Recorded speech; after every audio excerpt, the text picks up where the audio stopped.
Welcome to this episode of Threading Thoughts, where we'll be talking about marketing in this pandemic. The pandemic took a toll on several businesses, leading to many eventually even folding up.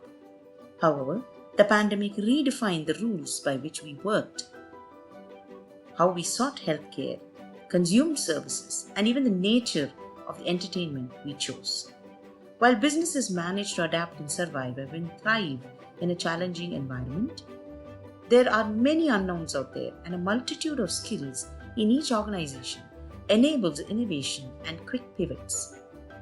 Decisions on how much to put in advertising, print, radio, digital, and new age media as marketing tools become critical as the organizations battle for survival. Saurabh Bajaj, currently the marketing head dairy at Britannia Industries Limited, holds expertise in business development, sales, marketing, and innovation. From being a civil engineer graduate from the Delhi College of Engineering, who enjoyed pure science and research, he went on to become a proud alumni of IIM Indore to pursue a career in marketing in FMCG. With over 16 years of experience in top companies like Britannia Industries, USL Diageo, Mondelez, and Wipro Consumer Care, he has also recently been recognized as a marketing marvel by Whitepage International as the best 50 marketeers. We are so glad to welcome Saurabh to this episode of Threading Thoughts. And it's really great to have you, Saurabh. I'm a big fan of a lot of your writing. So I do follow what you've been writing, and you seem to pen your thoughts in a very simple way that a lot of people can understand. And I know you're a very busy person, and these are very crazy times. So thank you so much for taking time off and joining us. Yeah, thank you so much, Mridula. Indeed, it's a tough time. I hope all is safe with your family and all our members. I think it's a very difficult time for everybody, and but looking forward to the conversation. Always happy to share my views and hopefully it help others. That's so sweet of you. Yes, we are all fine, thank you. And this crisis not only has affected personally, it has affected a lot of professionals in their professional life as well. So, what steps would you think would be critical for every marketer to manage the present challenges, given that this is like a very one-off event? But of course, we might face different challenges in the future. What do you think are some steps that are critical? So, Mridula, and now that we can speak with the experience of the last 1 year, right? So, I had some hypothesis last year, and I sort of feel a little more conviction about, what is the right way to sort of deal with the crisis. Okay. See, personally, what I believe that the largest damage that, corporates or manufacturer brands could cause to themselves is actually, getting paralyzed in the state of chaos. True. So I think it is the brands that actually pulled out all their investments, pulled out the NPDs, and sort of just went into a shell. I think those are the ones which have really suffered the most through this crisis, right? And in fact, it has been very interesting for me to see that brands which have actually been a little opportunistic about this time, saying that actually the consumer is sitting at home and he's just watching TV, or the fact that I can get great deals with media, and who have actually gone out there and really made the most of this time by engaging with the consumer actually benefited the most, right? So hence the first big learning for me has been don't suspend your activities, right? You might have no option but to down pedal it a bit. So you might reduce your investments marginally. You might say that is this a more tactical or a more strategic way to do it? All those debates are fine. But I think pulling out and creating media silence is something that somebody should not do. So I think that's really the sort of the first big learning for me. Yeah. The second big learning for me is that even the most unanticipated problems or issues can be planned for. So if you actually went and reached around, took the expertise of your partners, reached out across the agency, and just basically spoke to everybody, kept that channel of communication open, right? Suddenly realize there is how much that can actually be still planned for. So, what happened last year as we started getting into the crisis, we reached out to all our partners. We got decks from Nielsen, from IMRB, from Kantar, our ad agencies, we can, 22 feet, our digital agencies, sort of the second big learning for me is the fact that almost anything can be forecasted and planned for, provided one reaches out to all your agencies and partners and tries to Hmm. cross-pollinate learnings. Right. So Right. as we got into the pandemic last year, we really reached out to, ORG Mug, Nielsen, Kantar, McCann, our digital agency 22 Feet, and we just sort of got all the possible learnings in on the table, right? And there we are able to understand that, there are models which are already available for any natural disaster. Say it is tsunami, a radioactive plant going critical, or a pandemic which has happened in various ways in the US in the past, and so on and so forth, right? Right. So there were Right. these 3 or 4 distinct phases that a consumer goes through. And when last year in March, April, we were able to sort of war game and model for it, it made us a lot more conscious and clear on how are we going to ride through this wave. So So all that those really for me learnings, is all those learnings are sort of brought back in, and you're almost saying like you have a ear on the ground, right? And reach out to yeah. people, right? Yes, yes, yes. So I think that's the second point. And the third really is that, see, we as marketers, as well as salespeople, advertisers, manufacturers, right? We learn a lot from direct market information, right? So we Right. learn a Right. lot more from talking to consumers day to day, talking to retailers day to day, right? And so what happens when you're in a pandemic, when you can't go out of the house, right? That connection can still be established. So it is really interesting that we immediately told, I mean, the salespeople started calling up retailers directly, right? Hmm. Some of us people in the marketing team as well got the list of a large number of retailers and tried to get information directly from the street. Like, do you have stock? Do you don't have stock? What's moving? Are you seeing an increasing enthusiasm towards a particular set of products? How should Right. we deal with it, right? And then we started doing a lot of, I mean, over the last year, probably, I've done all my consumer interaction through Zoom calls, right? And I would have met maybe 150 consumers directly, through Zoom calls now. So Wow. the interaction with your consumers does not have to stop just because you are in this place, right? Correct.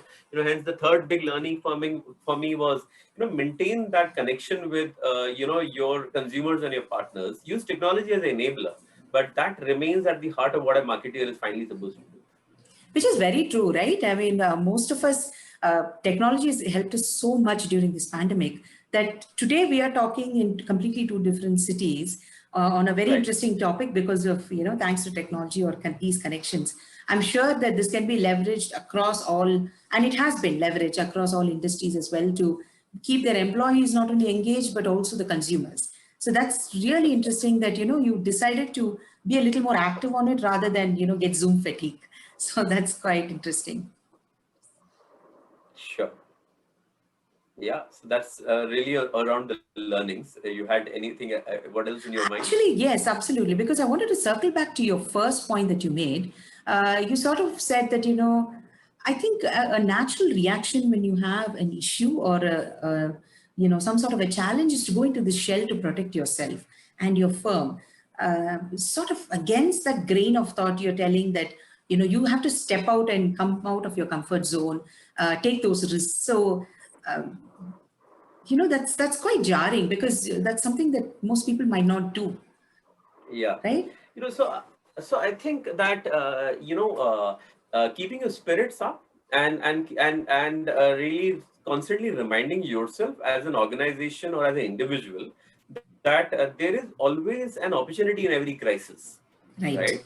And sort of embracing that, saying that, what, I can't change what's happened in the external atmosphere right now. I True. can't get away from it. So all I can do is try to figure out what's the best I can make of it. And Correct. it's been unbelievable for me as okay. So the first point that I made, Mridula, with regards to not going into a shell at this time, right?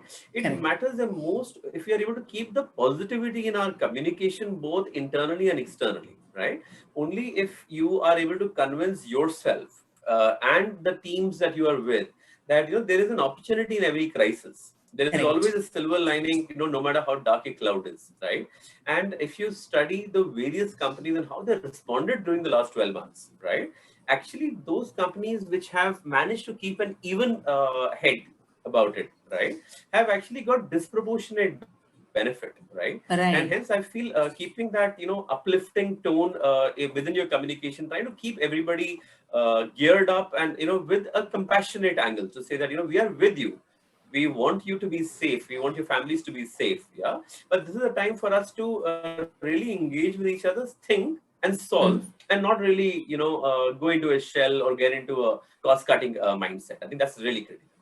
I think that's absolutely well said, because a lot of us do that. As I said, sometimes to protect yourself, you decide to go into a shell or take a step back. But that might not be the best way forward, because a lot of employees as well need this constant engagement. They're sort of thrown into this new situation, quite confused. They're not sure of where their job is going or anything else, right? So, this kind of engagement from top level management and clarity from top level management really helps, I think. But that's amazing. What I'm very interested in also hearing from you is that you've defined the four phases of the pandemic, right? Very interestingly defined. So, what are they according to you? Sure. And what is also very interesting about the four phases of the pandemic, right, is that they come into play again and again each time you have a second, third, or a fourth wave, right? And now the degree of preparation for the consumer is different, and for individuals is different. So the degree at which they might exhibit themselves might be different, right? But Correct. I still feel that these four phases are very relevant from a, it's like a planning tool, right? Correct. So the Correct. first phase is really the breach phase, yeah. Hmm. And the breach phase is what happens when you are, you get the root shock of saying that the crisis is upon us, right?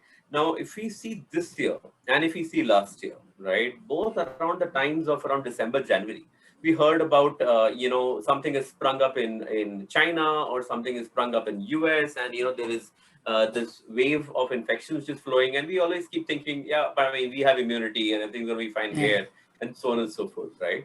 And then by around Feb, you heard that in Europe it is now hit, so it's coming sort of closer to home. And March, when it really hits us, or in April, when it really hits us, there is this, this feeling of paralysis. There is this feeling of, oh my God, this can't really be happening. That feeling of anxiety of Correct. saying that, will this blow over?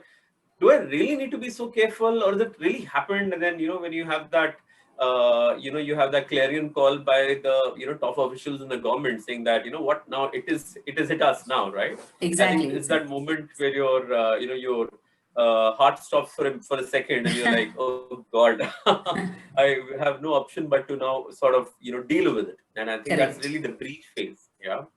The second phase of the pandemic is what is called the crisis phase. Okay. Now the crisis phase is when you have gone past the breach phase. So the crisis is very much a part of your life right now, right? There's this sense of anxiety. There is this sense of OCD, where you are, Right. obsessively just sort of cleaning everything up. You're stocking up on hand sanitizers. You are wondering what else should I stock up in my house? What do I need to hold? Right. And Correct. that Correct. feeling of, I don't think I'm prepared to deal with all of this, but let me do something about it. So you're in the crisis phase, you're sort of, in a state of disbelief. In the state of crisis, you're sort of, fervently working towards something. Yeah. Right. Actually lasted around May, June, and post June, we tended to move into something that I would call the resilience phase, right? Okay. The resilience phase is something that lasted between maybe say July till October, right? Where the crisis is very much there, but we have adapted to it in some shape or form. Like Right. we know what to do now. We know what our patterns are going to be like. If there is a way of getting personal fitness, we have adapted to that. If there Right. is a way of entertaining yourself indoors through your say cooking better dishes rather than going to a restaurant, you're now sort of adapted to it, and you now want to make the most of this time. We lasted around May, June, and post June, we tended to move into something that I would call the resilience phase, right? Okay. The resilience phase is something that lasted between maybe say July till October, right? Where the crisis is very much there, but we have adapted to it in some shape or form. Like Right. we know what to do now. We know what our patterns are going to be like. If there is a way of getting personal fitness, we have adapted to that. if there Right. is a way of entertaining yourself indoors through, your say cooking better dishes rather than going to a restaurant, you're now sort of adapted to it, and you now want to make the most of this time, right? This is a particular new normal. I still need to wear a mask when I go out. I still will focus a lot more on e-commerce for my purchases as well as for my activations as a marketer.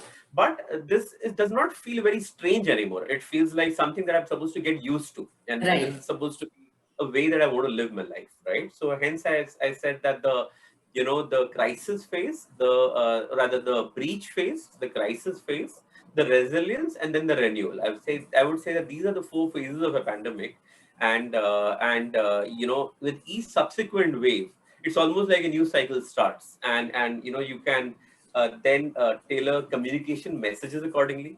You know what is the right way to express empathy and be sensitive, right? But Right. also share the work that you are doing as manufacturers to contribute to the well-being of your consumers. This is very interesting because this almost is a parallel psychological state that you're mentioning, right? This is exactly what we psychologically went through as well. It was too far away. It was just some event happening in some other country. Then it slowly started spreading, and then you are wondering when it hit home. Again, till it hit home, even when it hit home, it was a third person, narrative that we were looking Yeah, at. It was never that close to home. Then it started coming into your city, your community, your personal lockdowns in your area, and it started coming closer. And that's, I think, where you mentioned the panic sets in almost. The yeah, disbelief sort of, leads into some sort of a confusion and panic where we are not clear if we are doing enough or, are we doing too much. And then this panic of, communicating with others also breaks down quite a bit. But then now I agree with you. We are in a much more mature state of how to deal with it. The panic is not there that much. At least we know what we have to do. The second wave, of course, has hit us much harder. Right now, it is all the closest family that we're talking about in hospitals. The struggles are of, very close friends and family now. It's no longer somebody told me that somebody was sick anymore. yeah. So I think again that is a better teacher as well. I think even the Correct. marketing has changed, the way they market products, the way they pack products. A lot of this has sort of taken a new revival. So that's absolutely interesting to hear because that's where this is going, right? We evolve as we face any issue. But That's true. just quickly taking from it, do you think this is something that we can put to other crises as well? I mean, this is a unique crisis. Do you think these learnings can be taken and put forward for more learning in similar situations? Do you even think that this can be mapped? Yes. So what was very interesting is, when I got into this whole crisis last year in March, right? So I decided to make myself an expert in crises, frankly, and I did a lot of research. I mean, I saw every movie that has covered this topic, all the TED talks of Bill Gates and what have you, right? And I even got learnings on things like volcanic and earthquake disasters, including the one which say happened in Nepal, and really how did that impact the GDP, right? Right. Again, almost 20 years back, you had the Asian flu all over, right? And the lockdowns for India is probably happening for the first time, but they happened in US. So, when you are faced with any challenge, it takes almost 3 months for certain ways of doing things. And around 9 months down the line, humanity tends to adapt to virtually any crisis that they face. And hence, I was quite intrigued by the fact that, be it any disaster, as a resilient human species that we are, we build certain patterns of living, and those patterns of living might say that, what, the virus is not gone away, right? The Right. virus is still there, but life goes on. And how do I ensure that I continue to live a life which is still full? And in fact, this comes back to another interesting question that you probably asked me, once about, what are my insights as a marketer, during this time. So the top insights which I've had as a marketer during this time is that, our consumption habits or the Huh. lifestyle that we lead is something that we try to retain at any cost, any point in time. right? So if restaurants and bars and pubs get shut down, right, there is a commensurate rise in the growth of packaged food categories, right? Growth of cooking at home as a passion point, right? Because the consumer says, I still want to live a full life. Right. I might be constrained in terms of not being able to go out. That does not mean I'm not going to eat good food, right? And for me, the biggest example of this is companies like a Coke, Pepsi, and Lay's. One would have imagined that a Coke, a cola, or a chips is only had when you are traveling outside, right, on the go. So what's the relevance of that? And consumers have started stocking up snacks at home, right? Correct. People are Absolutely. starting to have their reunions and catch-ups on Zoom calls, right? So it's really interesting that the fundamental life that we want to lead does not change, and that's the biggest way for a marketeer to project what will be a learned behavior versus a trend or a fad. Yeah. And that sort of gets me onto my second learning, and the second learning is this piece of how do you understand what's a trend and what's a fad is really critical. Yeah. And I saw a lot of manufacturers responding to fads last year. I mean, absurd products like desserts with turmeric in it. I mean, Hmm. that's not going to last. I mean, it doesn't make any sense, right? But that's the flip reaction that a lot of companies were doing when we were trying to hook onto every fad possible, right? Correct. Versus a robust investment in e-commerce. Now that makes sense because that's a learned behavior. So as a marketer, as a business owner, how do you demarcate the fads from the trends? I think is a very important theme for us as marketeers to pick up, right? And the third insight for me as a marketeer is really, we are always talking about consumer engagement. We were always talking about moment marketing, but India being a diverse country, where even a holiday like Pongal is celebrated as Baisakhi and what have you in various parts of the country, Absolutely. right? Multiple, But yeah, regions but celebrated.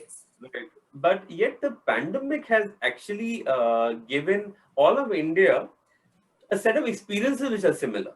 Ah, And hence there has been a very large rise of moment marketing. There's been a very large rise of something which the West was already used to. You had always heard about the 2-minute commercials for Super Bowl, which all of US would watch at the same time, right? But correct. India sort of never had that. But now, last year, I think there were more brands that were talking about Doctor's Day than the number of brands which have talked about Christmas together. Oh, wow. So I think the commonality of experiences has helped marketeers of brands realize that it is no longer okay to just do advertising that is put out a more message, but there is all the more ROI now in doing consumer engagement, or really talking about what the consumer is today interested in, and that's something which is only possible because we're all now starting to live experiences which are at least common, which is not so common in the past. No, absolutely. I completely agree with you. The consumer has changed a lot of their perspectives, not in the sense of how they want to live, but also how they want to do things. So the moment those things change, the marketing changes as well, right? I mean, right from door deliveries to safe packaging for door deliveries, that's something that might not have even struck, products before. But now you have to think about how you're going to do it. And a lot of us now, given that we are online, we would like to see crisp, interesting ads because we just don't have the bandwidth to see, large ads or long ads. So I'm sure those are some ideas that have also been incorporated. So this seems like a fundamental shift, not only for the consumer, but a lot of the allied industries, marketers, product managers, a lot of them as well. And I think that that learning has gone quite far to get us somewhere, right? So it's very interesting to see how these, you've learned not only from the consumers, but you've also learned from within the industry as well, I'm assuming, given that some best practices which were adopted by certain industries, I'm sure has been industry agnostic, right? And it's been taken across industries. Have there been any examples of where you've seen other industries have a really nice idea that they came up with, or some best practice that you think could be adopted across industries? Yes, in fact, that's a very, very good question, Mula, because Yeah, so I say, Madhu, that's a really good question because I have also been thinking about the crisis is something that we've all now experienced, right? But how has the toolkit for the modern marketeer changed, right? And what are those tools that we all have to embrace because they are not just opportunities, but that is something about almost how work is going to be done right now, Absolutely, right? absolutely. So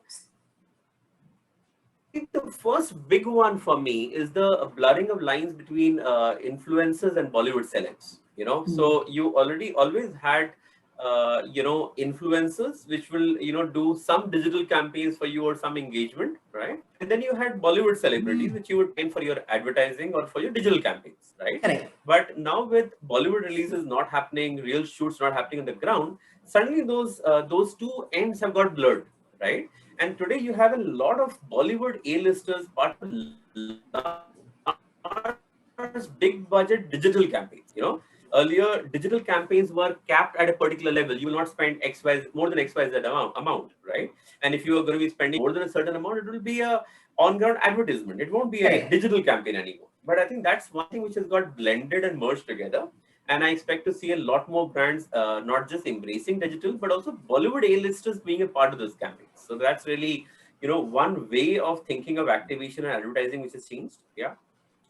The second big thing, and you probably alluded to that, the fact that when you have new devices like a Facebook or a YouTube growing, right? And now you have the next tier of brands. You have Spotify growing, you have Ghana growing, you have podcasts growing, right? So how does one use these effectively for advertising, right? What is permitted on a OTT platform and what is not? Can I use the whole Right. connection of Hotstar OTT on smart TVs? And what is the right relevant creative unit which makes sense, because we were all taught by YouTube over the last decade that you have to learn to make ads which are 6 seconders which work Correct. on mute and have bold clear messaging, right? But today is also an opportunity where you can make multiple edits which can be contextualized. Now that's an opportunity which a Facebook or a Google today provides to you. Now how Correct. many of us are seriously thinking about using these, right? A regular radio ad cannot work on a Spotify, because it's not about blaring over the traffic. It's about, talking to the consumer in a very intimate manner, right? So Right. I'd say that's the second space of hyper local marketing, right? Now, Right. hyper local marketing essentially means that the consumer is not safe about going outside his comfort zone. So how do brands and categories reach where the consumer is, right? And Right. this is up in various forms, right? One of the ways in which hyper local marketing pans out is for the ice cream industry. I had a couple of friends in Have More Ice Cream reaching out to me with Google Sheets saying that, if people in your society want ice cream, we'll deliver them on a Sunday. Or you had, Nike and Pantaloons setting up pop-up shops inside your society campuses saying that, your children now desperately need a new wardrobe, So why buy pajamas here, right? Or you had this huge dip in radios and outdoor. So you had a number of companies saying that what, we can own the lift lobby and we can put up TV screens there to really reach out to your consumers, right? Wow. Of course, brands like Foodie Buddy have really taken up in a big way, saying that what, you don't want to order from a Swiggy, but maybe there are women in your own society which can give you food on your doorstep, Correct. right? And Correct. Foodie Buddy takes up. So hence this entire space of hyper local marketing and really about how do you reach close to your consumer in manners which are intimate but yet provide safety and security, right? I think these are some of the trends which are also very interesting for me. This is really fascinating, which is so true because a lot of these examples that you mentioned are slowly coming into sort of a daily life, right? It's no longer surprising Yeah. to know that, in your community, somebody's doing home cooked food and they can deliver to you. These are things that we might not have thought of much before because we just order whatever we want from outside. And once the restrictions came, our thinking has changed, our tastes have changed, our acceptance levels have changed. So it's fascinating, but I'm just amazed at the number of insights that you've gained from the industry that you're willing to share with us. So that I'm really grateful for, and thank you so much, Saurabh. It was so engaging talking to you, and every time I talk to somebody, I take away something that I can learn. And definitely, this has been quite a learning experience as well. And I'm so glad you took time off to join us on this journey. So, a huge thanks to you. Thank you so much, Brother. Stay safe. I hope your viewers stay safe as well, and I hope I'm able to contribute some value for other people who are trying to figure out how to deal with this entire chaos that we all seem to be now living in our lives day in and day out. But Oh, thank you so much. Really absolutely. enjoyed the conversation. Thank you so much, Saurabh.